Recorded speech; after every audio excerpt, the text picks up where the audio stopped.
Bismillahirrahmanirrahim. Assalamualaikum warahmatullahi wabarakatuh. Selamat siang semuanya warga desa Terhubungan. Jumpa lagi bersama kami pegiat kelompok informasi masyarakat di Montor Desa Terhubungan, Kecamatan Mangaran, Kabupaten Situbondo, yang sudah terbiasa menetapkan informasi di sekitar wilayah desa Terhubungan. Nah, hari ini kita berada di ruang perpus Lontar Desa Terhubungan, akan ngobrol santai bersama Mas Fatah. Mungkin sobat Lontar dan semua warga Kabupaten Situbondo sudah tahu Mas Fata di layar televisi karena sudah cukup familiar lah bagi kita, apalagi bagi kaum pemuda. Nah, hari ini kita akan membahas tentang literasi dan politik sesuai dengan visi perpus, yaitu membangun desa dengan literasi, karena saatnya pemuda itu harus berkolaborasi, kemudian juga gotong royong membangun desa lewat literasi. Paling tidak ada sedikit sumbangsi yang harus diberikan pada desa berupa kreasi inovasinya untuk dijadikan sebuah kenangan kelak biar eh, dibaca oleh generasi berikutnya. Oke, selamat siang Mas Fatah. Selamat siang Mas. Sehat-sehat.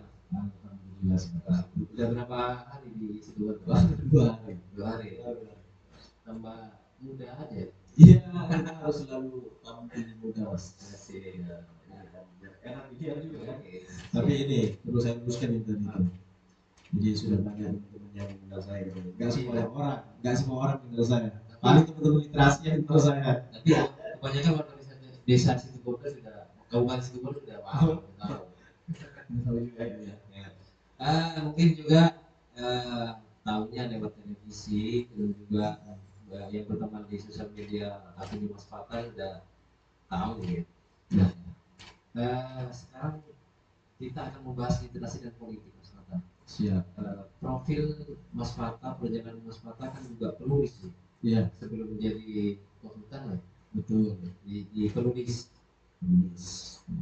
Selaku penulis dari Mas Fatah itu sendiri, apa yang membangun motivasi Mas Fatah untuk menjadi penulis? Apa yang harus yang istilahnya menjadi dorongan kuat? Sebenarnya tergantung lingkungan juga ya Mas. Karena dulu saya waktu ada di pondok pesantren kita terbiasa membaca dan dibiasakan untuk ditargetkan untuk membaca dalam 1 minggu selesai membaca 1 buku. Ada salah satu guru saya, guru SMP saya itu termasuk guru SMA, sekarang itu jadi ketua Bawaslu Situbondo, Pak Farid. Itu guru saya. Nah, beliau itu alumni Jogja. Kemudian dia pulang itu bawa banyak buku, dan setiap minggu itu pasti saya dicukupi dengan buku-buku yang dia miliki. Saya baca, bahkan Justin Gardner, Dunia Sopir, kemudian Sigmund Freud, itu saya baca kelas 1 SMA udah saya baca. Nah, kemudian SMP kelas 3 saya suka menulis puisi. Saya tulis puisi, saya kirim ke radar Banyuwangi waktu itu, belum ada radar Situbondo kayaknya. Pertama kali 2009 atau berapa. Akhirnya saya kirim, terbit Mas.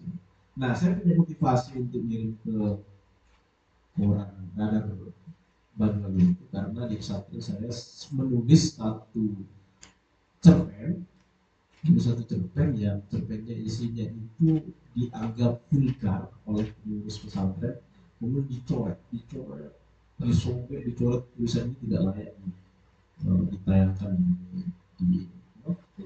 di pesantren, apa majalah dinding gitu ya. Buletin ada, majalah dinding ada, dicoret.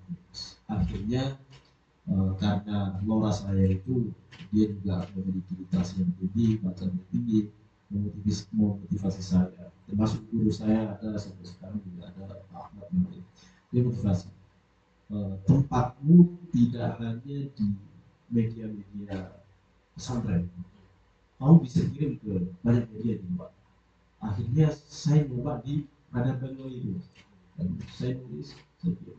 Nah itu dari sana saya termotivasi untuk menulis karena awalnya saya dicoret gitu kan.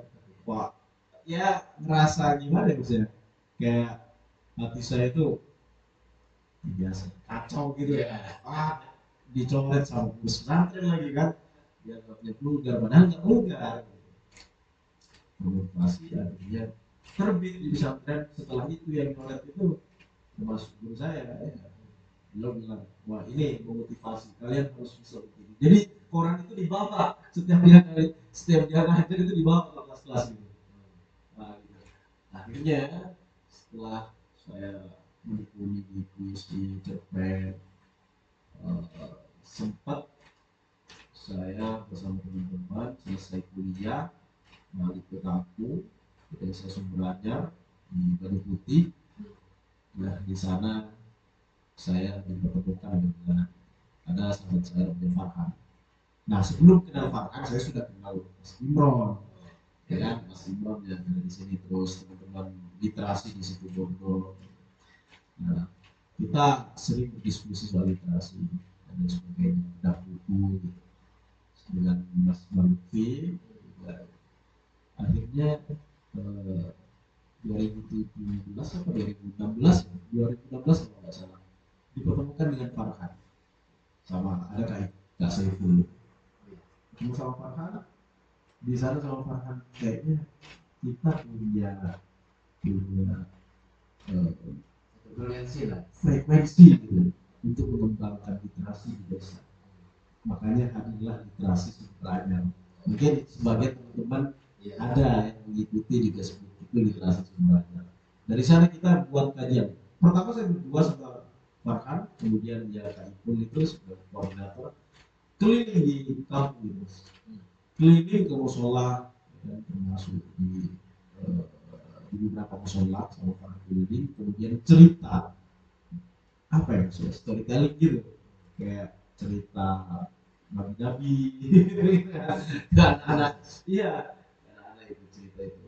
Terus di rumah saya sendiri itu saya buka perpustakaan persis kayak gini juga ya, ada perpusnya dibantu oleh teman-teman Universitas Jember itu disumbangkan sama Farhan. Akhirnya komitmen bikin literasi Sumberanyar. Akhirnya kita bisa bertemu semua pemuda-pemuda Sumberanyar yang sudah paripurna dari kampusnya pulang kampung ya, mencari apa ya, masih bingung mau kerja apa gitu kan, ya masih bingung waktu itu. Kumpul ketemu lagi sana, diskusi, kita ada diskusi tiap malam, diskusi tiap malam. Akhirnya sama pemerintah desa waktu itu, desa Sumberanyar, ada Pak Sumbai.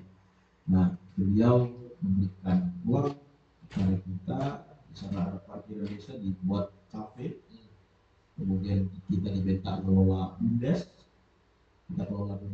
kemudian kita cari potensi desa. Nah ini kaitannya kemudian literasi dengan politik. Literasi ini kan pertama tidak hanya sekedar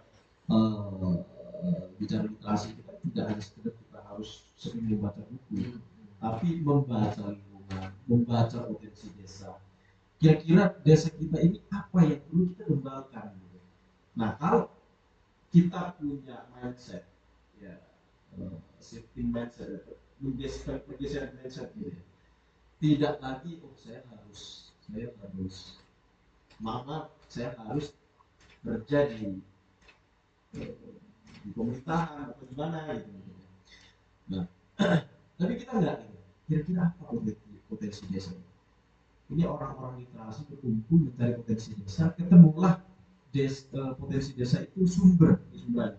Ada satu sumber mata air.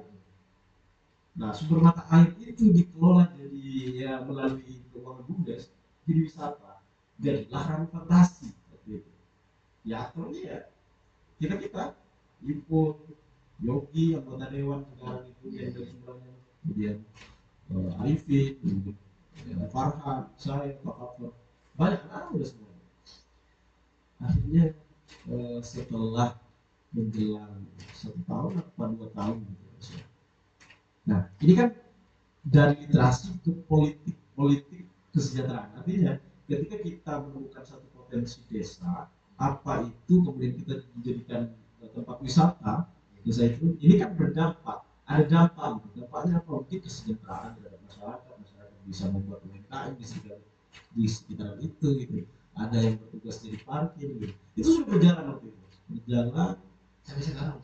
Nah, itu sebelum saya ke sana berjalan 2 tahun apa 3 tahun gitu ya. 1 tahun kemudian setelah terbentuk ada fly fox-nya, pokoknya ini udah mas, ya lumayan lah untuk masyarakat desa. Terjun tempatnya kayak hutan gitu, mungkin sekitar nggak nyampe kayak 1 hektar nggak nyampe, nyampe kayaknya mas, lupa.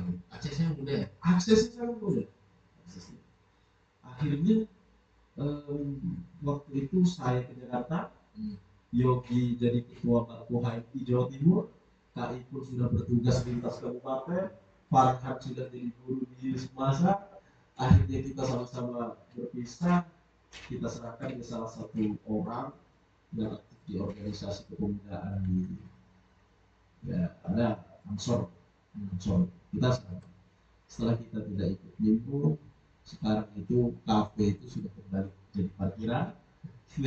Terus juga nggak tahu gimana keadaannya, ada bisnis ayamnya nggak bertelur, akhirnya dijual. Terus Ranu Fantasi kembali jadi hutan. Jadi sangat disayangkan. Waktu itu pertama kali Mas Fakar dengan teman-teman membaca potensi desa, salah satu sumber mata air. Iya. Nah, waktu itu membrandingnya dengan literasi, kemudian kaitan dengan politik itu bagaimana? Iya, ini mas, kalau pertama kita kan gerakan pertama yang kita lakukan gerakan literasi itu kan, membaca buku, kemudian kita diskusikan begitu. Kita diskusikan begitu. Kemudian kita punya satu ide ketika kita sering diskusi dengan teman-teman, kayaknya kita nggak cukup hanya sekedar diskusi, kemudian baca buku, diskusi, baca buku, diskusi. Itu kayaknya sudah selesai di kampus gitu kan. Tapi kita melakukan itu di desa untuk mentransfer apa ya, motivasi ke lingkungan anak muda di desa ini. Jadi bahkan mereka yang tidak sekolah itu ikut pegang buku mas, meskipun juga cuma dilihat gambarnya mungkin ya, lalu juga, tapi mereka yang jelas kita bisa membutuhkan literasi sumbernya waktu itu. Dan pada akhirnya kita mikir apa ini yang perlu kita harus terjun masuk ke ranah politik. Apa sisi politiknya? Politik ini kan politik ini tidak hanya berkaitan dengan pemilihan, tidak hanya berkaitan dengan kotak suara. Politik kan upaya untuk mensejahterakan, pada dasarnya itu. Tujuan politik pada dasarnya kan the good life itu, apa, kehidupan yang lebih baik. Kalau bahasa Maduranya itu ini rampak nauk beringin poro. Jadi politik itu ya rampak nauk beringin poro, tentram, sejahtera kayak gitu kan masyarakat. Cuma kadang-kali politik hari ini kan, bukan hari ini, sudah sejak berabad-abad tahun yang lalu itu ditampilkan oleh para politisi sebagai kegiatan yang kotor. Jadi ketika ada pemilihan saja, kemudian untuk memilih harus memainkan money politik. Nah, akhirnya citra politik itu menjadi buruk. Padahal politik itu ya apa, suatu kegiatan untuk mensejahterakan masyarakat, itu politik. Poinnya itu sudah. Nah, cuma itu karena politisi-politisi kita menampilkan citra politik yang buruk kayak gini. Jadi menurut saya sih ini mas, politik itu kan tidak hanya itu ya yang saya sampaikan tadi. Jadi kita membuang sampah pada tempatnya, atau kita bilang ke anak kita buang sampah pada tempat, itu bagian dari partisipasi politik sebenarnya. Untuk apa? Agar lingkungan itu bersih. Dan dampaknya apa? Dampaknya terhadap sosial apa? Ya masyarakat sehat, ya kan, dan lain sebagainya. Itu pada dasarnya ada politik itu ada dua, ada politik elektoral dan ada politik elektoral. Elektoral itu pemilihan kepala desa, bupati, presiden, dan lain sebagainya. Kemudian politik non elektoral, ya kegiatan-kegiatan kayak gini ini bagian dari partisipasi politik untuk memberikan pendidikan terhadap masyarakat. Gitu. Makanya ketika saya dan teman-teman keluar dari lingkup sekedar literasi membaca dan lain sebagainya, kita mencari potensi potensi desa, berdiskusi apa potensi desa itu. Kita list. Ini sudah bagian dari politik kan. Oh, potensi desa pertama ini, kedua kita punya sumber mata air, ketiga kita punya ini, kita punya laut, kita punya ini. Yang bisa kita kelola ini cuma ini potensi kita fokus di sana. Akhirnya itu yang kita kelola. Nah, dari politik ke wisata tadi kan. Jadi dari wisata ini kita melakukan branding melalui literasi sumber daya. Itu awal cerita saya dan kawan literasi. Saya tetap tidak lepas dari sumbernya ketika bicara soal literasi, karena awal mula dari sana sebelum saya pada akhirnya di Jakarta. Gitu kira-kira Mas. Berarti intinya politik itu tidak kotor ya? Ya, murni gitu ya. Cuman objek ini yang apa istilahnya yang iya, aktornya. Iya, aktornya yang bikin kotor. Nah, kemudian ini kan tadi disampaikan kenangan masa-masa Mas Fata selaku waktu membangun desa dengan teman-temannya. Nah, bagaimana Mas Fata dengan teman-teman ini mengikat semangat pemuda di sana untuk bersama-sama gotong royong membangun desa dengan kreativitas. Oke, jadi waktu itu memang ini ya Mas ya. Saya tidak tahu mungkin salahnya, tapi di desa Sumberanya kita mengikatnya ya kita harus sering bertemu, tatap muka, diskusi, ngopi bareng meskipun yang kita diskusikan itu hari dan cara memotivasi kita ya kita sama-sama punya impian dan kita saling mendorong impian itu. Jadi di desa itu anak-anak desa berkumpul tidak hanya sekedar oh kamu harus dukung saya harus jadi enggak. Nah, misalnya kayak Farhan jadi guru, oke, kamu jadi guru, targetnya harus jadi kepala sekolah. Yeah. Yogi aktif di kegiatan politik, harus jadi apa? Harus jadi DPR. Saya saya concern di akademik, saya harus kuliah lagi di Jakarta dan lain sebagainya. Nah, cara memotivasi itu kita saling dorong, kamu harus begini, kamu harus begini. Termasuk ini ketika kita ketemu kita diskusikan, kita harus saling tetap harus saling membantu. Siapa di antara kita yang belum mencapai cita-cita itu kita harus dorong itu. Gimana caranya? Nah, cara mengingat kita itu menggunakan pendekatan persuasif sama teman antar desa. Ya, alhamdulillah sampai hari ini bahkan yang nimbrung di grup anak-anak muda Sumberani tidak hanya anak Sumberani, di desa-desa lingkungan kayak Sukoharjo, desa tetangga, Sukoharjo dan lain sebagainya itu Bani Putih itu ikut. Jadi kita ya karena ada salah satu ini ya di desa yang bisa akomodir, bisa melindungi namanya Pak Saiful, mungkin sampai pernah ini Pak Saiful dia mampu memberikan ini meskipun kita beda-beda dia sumber anak ini yang kumpul Mas, latar belakang mahasiswanya di negara ya selama menjadi mahasiswa ada HMI, ada PMI, ada GMMI, ini kumpul semua dan mereka rata-rata di kampus jadi ketua-ketua air. Jadi betul gitu. Nah itu menariknya Sumberanya. Akhirnya yang memotivasi kita, oh kita punya senior namanya ini sekarang jadi ini dari Sumberanya. Kita punya ini, itu kita harus kita jadikan motivasi. Gitu. Nah itu termasuk oleh kepala desa saat itu ketika ngomong dengan anak kepala desa ketika musyawarah musyawarah itu dikenalkan waktu itu. Jadi kita benar-benar dilibatkan meskipun kita sering kritis juga. Berarti cara yang tepat itu anak muda itu di desa itu dikenalkan, kemudian diberikan ruang. Jadi harus diberikan ruang. Ya termasuk kita sampai hari ini bisa melekat karena kepala desa saat itu memberikan ruang aktualisasi kepada kita. Akhirnya kita sering bertemu, kemudian diskusi soal desa dan sebagainya. Ya sampai hari ini kita nggak lepas.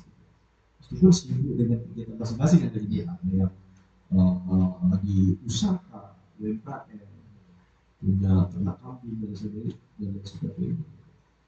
Jadi awal mungkin untuk mengikat harus mengikat orang anak-anak muda yang memang sudah sadar dari awal bahwa berkumpul sesama anak muda di desa itu penting.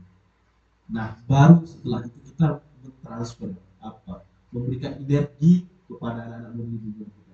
Oh iya, itu bisa bisa bersinergi secara bisa eksis, bisa terus kumpul-kumpul gitu.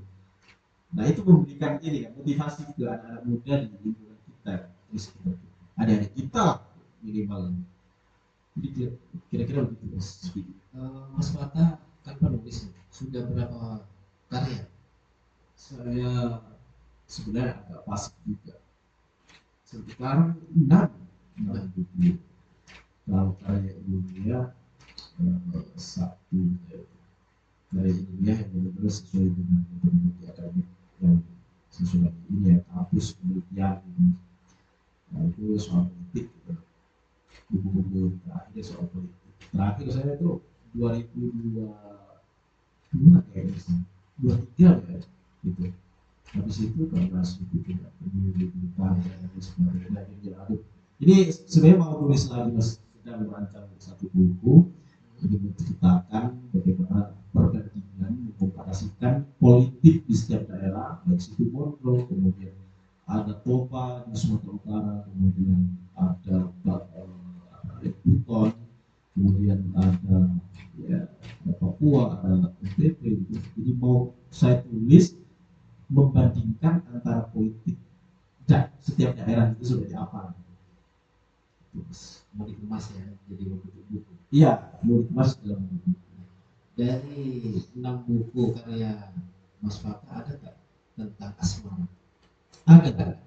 Ada mas. Kan berangkat dari suka puisi. Iya, ada. Kalau awal-awal puisi saya, karena saya hidup di pesantren, kebanyakan biasanya surat puisi-puisi saya tulis itu hanya ditulis untuk tidak dibukukan, ditulis hanya untuk seorang gitu kan yang suka ya, dan dibukukan. Tapi yang dibukukan lebih kepada di pesantren lebih kepada ini sudah puisi-puisi religius gitu ya. Ada empat bait untuk Tuhan gitu ya. Empat bait untuk Tuhan. Kalau novel ada novel juga tentang kisah percintaan orang lain bukan perlu juga semangat teman-teman Mas Fata di lingkungan di lingkaran Mas Fata terkait tentang pemuda yang tadi diceritakan. Ada dibuat buku nggak? Itu kalau memang nanti ada niatan dibuat buku perjalanan Mas Fata dengan teman-teman di sekitarnya, bagaimana menciptakan sebuah wisata dengan sumber air itu dikemas nanti dalam bentuk buku, nanti mungkin bisa kita undang lagi Mas Fata, kumpulan pemuda desa Taribungan untuk mencuri semangat Mas Fata dan teman-teman yang itu, bagaimana Taribungan ini mengikuti jejak Mas Fata waktu itu. Iya, sebenarnya ini waktunya saya pengen fokus nulis tentang yang mendukung expertise saya, kepakaran lah ya. Saya pengen fokus di politik gitu kan, karena memang kerja dalam kerja profesional di lembaga itu konsultan politik sama survei juga saya pengen fokus ke sana. Kayaknya nulis yang untuk yang begitu saya masih nulis kayak masih saya masih dipikirkan matang-matang gitu. Tapi kalau mau bahas soal itu sebenarnya kita bisa, kalau kita mau hubungan dengan lingkungan ini, kita bisa, saya dan teman-teman mungkin bisa dihadirkan dan kita memberikan pandangan, sekilas pandangan apa yang kita lakukan dan apa yang sudah kita lakukan. Gitu mas. Sekarang mulai masuk ke politik karena saya juga mau belajar mencuri ilmu politik dari Mas Fata.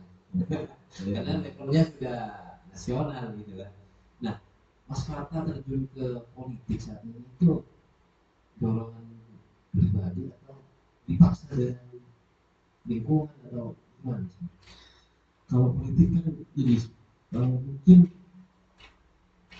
mahasiswa yang aktif di organisasi kayaknya hampir sebagian tertarik terhadap politik ya, Mas.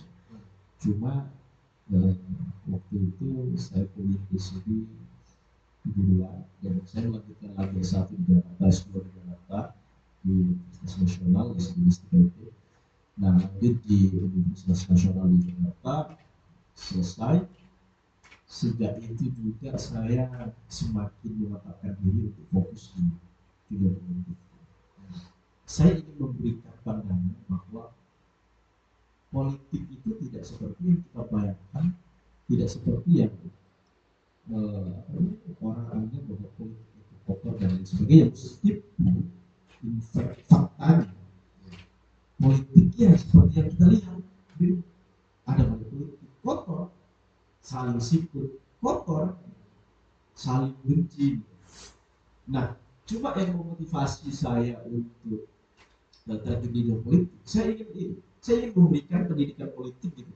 Dan saya juga tidak punya keinginan untuk ini, Mas, untuk jadi apapun itu, pejabat politik lah ya, pejabat publik, pejabat politik. Saya nggak punya keinginan untuk itu. Saya ingin mendalami saja soal politik. Bagaimana sih politik?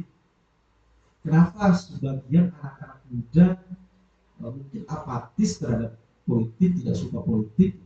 Kenapa ini? Saya ingin menggali. Nah, setelah saya mengikuti dulu survei, ternyata enggak juga.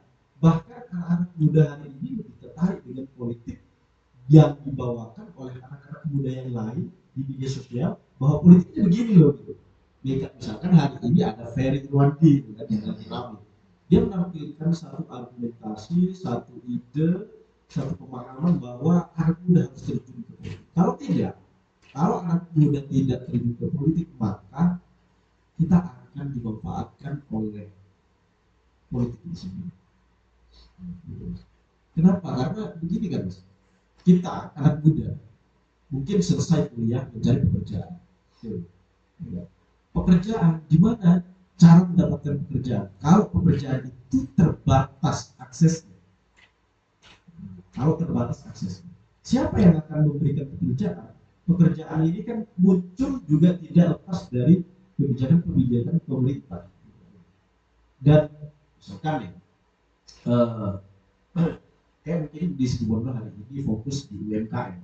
Ini kan bagian dari, kalau orang punya dasar literasi, dia akan memahami, oh ini kebijakan membuat UMKM, kemudian ada dana bantuan untuk membuat UMKM itu, dan kita harus cepat menangkap itu gitu. Kalau orang yang sudah didasari literasi, kita langsung tanggap kan, oh ini ada kesempatan saya, ini pekerjaan, saya nggak harus ada di posisi ini, saya harus bekerja, saya harus punya usaha sendiri, langsung diambil. Ada bantuan pinjaman misalnya, langsung diambil pinjaman itu buat usaha apapun itu, jalankan. Meskipun usaha itu kan seringkali gagal, dan kalau gagal dalam usaha, jadi perbedaan antara orang yang punya literasi, orang yang punya pendidikan. Orang yang punya pendidikan mestinya ketika gagal usaha, dia harus bangkit lagi dan evaluasi kenapa mengevaluasi dari kegagalan itu. Masa kita kalah sama sebagian orang yang harus sekolah dasar, yang hari ini mungkin banyak orang sekolah dasar itu kaya dari dunia usahanya. Masa kita kalah sama mereka? Mereka terus bangkit. Nah, gitu. Jadi sebenarnya ini ya, tadi itu kembali soal motivasi ke politik,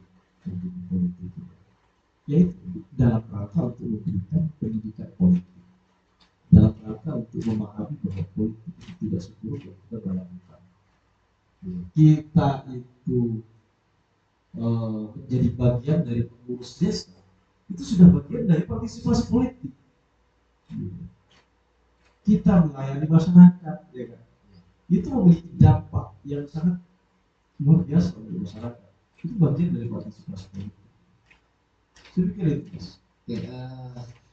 Menjadi sosok Papa yang saat ini terjun di dunia politik, apakah menjadi atau tidak mengikuti jejak Mas Mata ini harus pinter public speaking misalnya, harus apa, mungkin ada kiat-kiat tersendiri, mungkin ada, mungkin warga pemuda desa Tribungan nanti ketika apa namanya ikuti jejak Mas Pata, ingin saya ingin ikuti jejak Mas Pata, ada jalur harus yang diikuti. Oh ya, oke. Jadi kalau untuk menjadi saya itu, saya pikir tidak bisa. Kenapa tidak bisa? Karena setiap orang punya potensi sendiri, punya karakter sendiri. Mereka harus jadi mereka sendiri. Gitu. Kalau bisa, jangan menjadi orang yang seperti saya. Harus menjadi orang yang lebih dari saya. Saya ini apa, sekedar begini saja gitu kan. Dia harus menjadi anak muda, harus lebih hebat gitu. Bahkan hebat itu tidak harus dikenal banyak orang. Kemudian untuk meniru jejaknya mungkin ya, jejak. Tapi untuk mengikuti jejak saya itu tidak harus pintar public speaking. Nah kalau saya sampaikan di sini, public speaking saya sudah dulu. Karena saya pada dasarnya introvert. Introvert. Saya itu susah berkomunikasi dengan orang. Bahkan saya lebih enak itu mas diam di rumah. Kalau saya pulang nih ke Situbondo, itu lebih enak di rumah aja. Malah teman-teman aja yang datang ke rumah gitu, saya sediain, ayo main ke rumah aja, main ke rumah gitu. Jadi saya coba, cuma pekerjaan saya yang memaksa saya untuk saya harus bersosial, saya harus berteman, saya harus banyak teman. Dan ketika saya sering bersosial, banyak berteman, saya belajar dari mereka bagaimana caranya berkomunikasi dengan orang, bagaimana caranya saya harus mengambil hati orang. Artinya baru ketemu, first impression itu kan penting kan, mengambil hati orang itu. Jadi bagaimana saya menampilkan gitu. Kalau saya sekedar ketemu sama mas gitu, baru ketemu, itu kayak kurang chemistry, tidak dapat kan. Kalau ketemu langsung mas kayak kenal banget, beda itu kan. Nah itu yang saya pelajari dari teman-teman saya ketika saya harus bersosial dengan teman-teman di luar. Oke, berbicara dengan, karena sekarang pemuda itu kan sudah berbeda ya, milenial, Gen Z sekarang. Nah, yang menjadi topik nasional itu kan 2045 itu kan Indonesia Emas Demografi ya. Bagaimana pemuda untuk saat ini untuk menyiapkan diri benar-benar benar-benar di tahun 2045 itu menjadi keinginan bersama itu terwujud. Saya pikir pendidikan yang lebih utama. Pendidikan. Karena untuk mengejar demografi bonus demografi Indonesia Emas ini, nggak mungkin kita hanya bermodal pendidikan SMA nih. Nggak mungkin itu. Gimana cara menjadi generasi emas kalau pendidikan kita masih rendah? Itu kan pertanyaannya. Nah makanya kita harus membekali diri kita dari hari ini itu dengan knowledge, pengetahuan.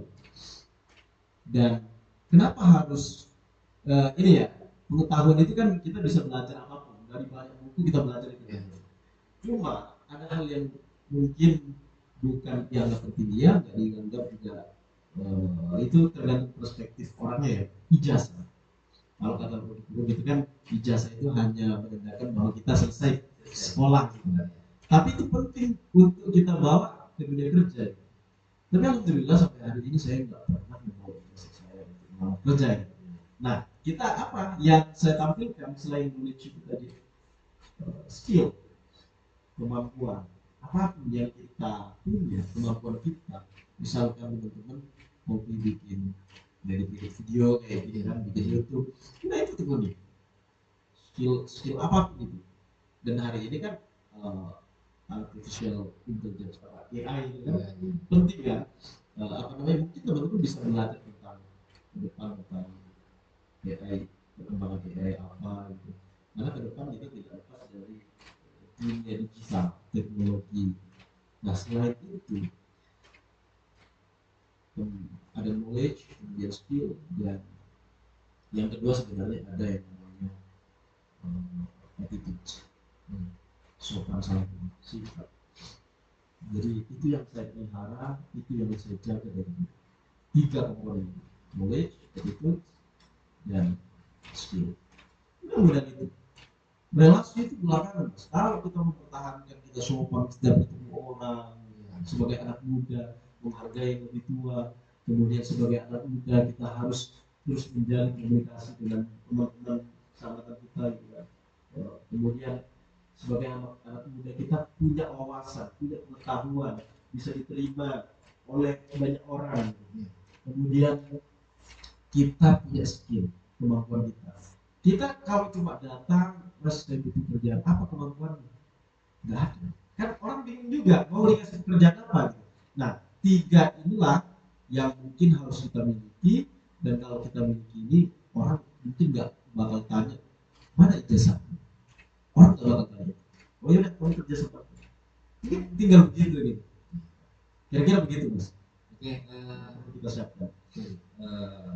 nanti apa yang tadi disampaikan oleh Mas Pata itu menjadi poin penting bagi kita, khususnya saya pribadi selaku pemuda di desa Tribungan, untuk menggerakkan dan mengikat pemuda desa Tribungan untuk ayo bersama-sama membangun desa dengan literasi, dengan karakternya masing-masing, tapi harus ada sumbangsi kepada desa yang dijadikan sebuah kenangan positif bagi desa. Mungkin pertemuan kali ini dicukupkan kali ini, Mas Fatah. Siap. Terima kasih atas Sama-sama, waktunya, Mas. kemudian ilmunya juga.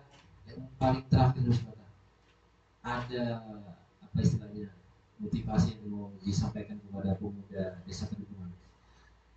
Mungkin sebelum motivasi itu, mungkin ini melalui kanal ini ya, saya ingin menyampaikan bahwa kita harus punya perpustakaan, bukan hanya sekedar perpustakaan ini, tapi setiap desa perpustakaan, mungkin halte juga bisa disediakan perpustakaan ya. Kalau misalnya pertanyaan, kalau bukunya hilang, semakin buku hilang kita harus bangga, semakin bangga. Kenapa? Berarti minat baca orang itu semakin tinggi. Ya. Meskipun kita belum tahu dijual lagi ya, tinggi sekali gitu ya. Kemudian yang kedua, selain di halte banyak perpustakaan, saya punya mimpi, Mas, bagaimana anak-anak sekolah misalkan SMA, di tingkatan SMA lah minimal atau SMP, ketika butuh buku, jadi kabupaten ini menyediakan satu buku. Ketika anak SMA butuh buku yang tidak ada di perpustakaan sekolahnya, dia tinggal order. Semangat. Kemudian dikirim ke sekolah itu 1 minggu dikembalikan lagi.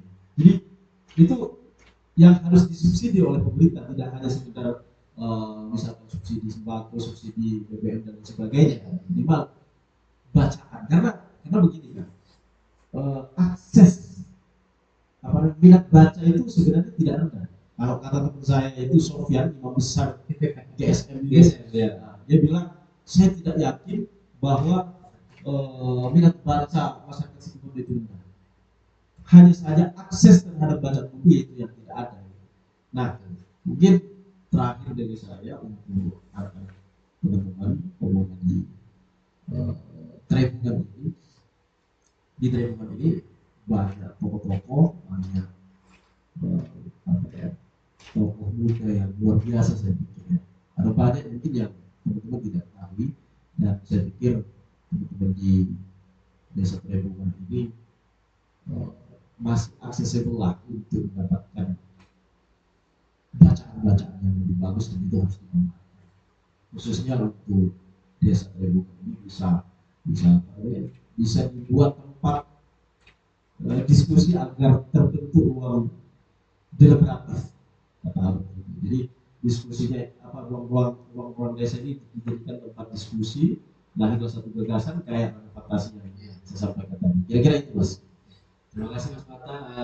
Tadi sudah banyak sekali referensi yang perlu kita nanti kaji bareng oleh teman-teman pemuda, khususnya bagaimana cara membangun desa itu harusnya dimulai dari pemuda. Maka dari itu, ayo kepada warga desa Tribungan, khususnya pemuda-pemudi yang punya kreativitas, punya inovasi, ayo kita kumpul, bisa kumpul di perpus, bisa di ruang komunitas digital di desa.